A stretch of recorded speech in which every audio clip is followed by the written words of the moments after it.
And so I went downstairs, began dusting off all the books on Islam I had acquired back in those comparative religions courses. Yes. And they were all written by non-Muslim Western scholars. And there's probably half a dozen or more of them. And I took them down, I reread them. I took down 2 different translations of the meaning of the Quran that I had acquired back in those courses, read them. And the more I read, the more I said, no, wait a minute. You know, this is what I believe. Starting to connect. Yeah, very much starting to connect. And the other thing that eventually happened in that process was, as I continued to read in the English translations of the meaning of the Quran, especially where it was talking about biblical history, Yes.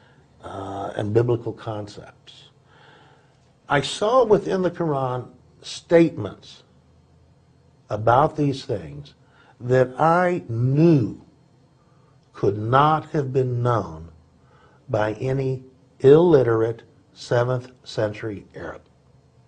And of course, Prophet Muhammad, peace be upon him, was illiterate. He didn't know how to read, write. The history confirms this. Yes, yes. And he was known as the truthful. Is that Yes, correct? yes. And so now I'm left with a question. Yeah. Where did this come from? So you're looking at this and you're like, this He can't couldn't come have known it. from this man or He any couldn't have man. known it. No, he couldn't have known it. Uh-huh. And so that left me with the conclusion, you know, this had to be inspired. Yeah. However you want to define inspired, Yeah. in some sense this knowledge was inspired by God. Wow. Subhanallah. And quite honestly, brother, I was uncomfortable with that conclusion.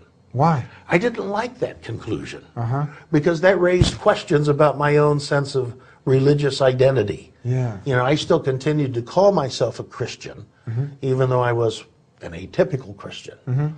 And I didn't like that challenge to my sense of identity.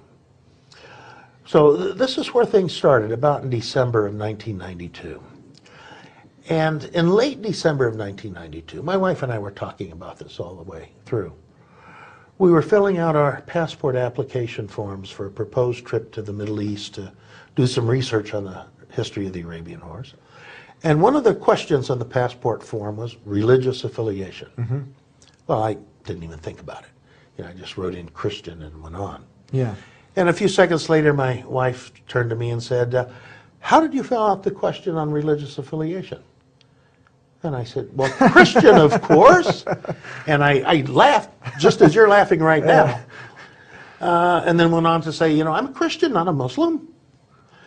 Now, Is it at the same time, is she doing her own research with you, along with you? yeah, we're talking about it all the way All through. the time, okay. Yeah. Okay, now the thing is, in terms of this story, you know, I was trained, have a doctorate in clinical psychology. Yeah. You know, I was a practicing psychotherapist. I knew that laughter is often a release of psychological tension. And I had laughed at this question. Yeah. Oh, what was the psychological tension that needed to be released Yeah. when my wife asked me this innocuous question? Furthermore, why did I need to immediately follow it up by saying, I'm a Christian, not a Muslim? You know, a person does not defend against an accusation that has not been made. Now, my wife hadn't said, did you write down Muslim? In fact, her response when I said, I'm a Christian, not a Muslim, her immediate response was, well, no, I was inquiring whether you wrote down Christian or Protestant or Methodist. So the accusation had come from my own unconscious mind. You know, there was a part of my own unconscious mind that was saying, you're a Muslim. Yeah. And my conscious mind was saying, oh, no, I'm not. It's a battle within now. Yeah, it's a battle within. And this battle continued. You know, by January of 1993, I was now reading my 3rd different English translation of the meaning of the Quran. You know, because again, I wasn't going to trust these first 2. You know, I didn't like that conclusion I had come to, that Muhammad, peace be upon him, had been inspired by God. Because this raised issues in terms of my own identity. Yes.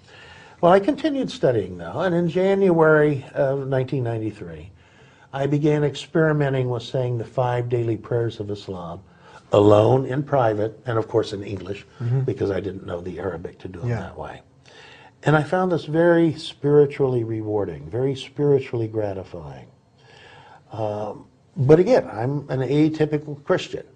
I may be an atypical Christian who doesn't believe in the divinity of Jesus, who doesn't believe in the Trinity, who's reading the Quran every day in English translation, and who's saying the 5 prayers of Islam every day in English, but I'm still an atypical Christian. Yeah. Well, late in January of 1993, it was my lunch hour at my private practice, so I went to an Arab restaurant I had started to frequent.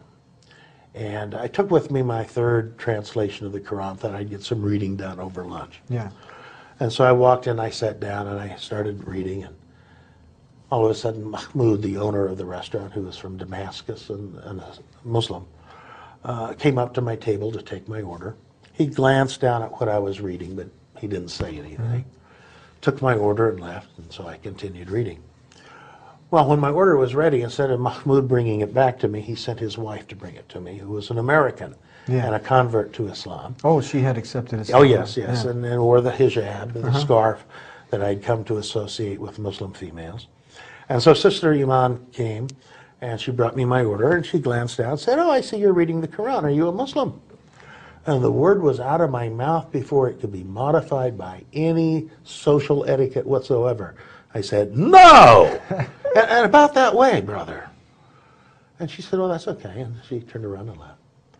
And I said to myself, my goodness, what is going on with me?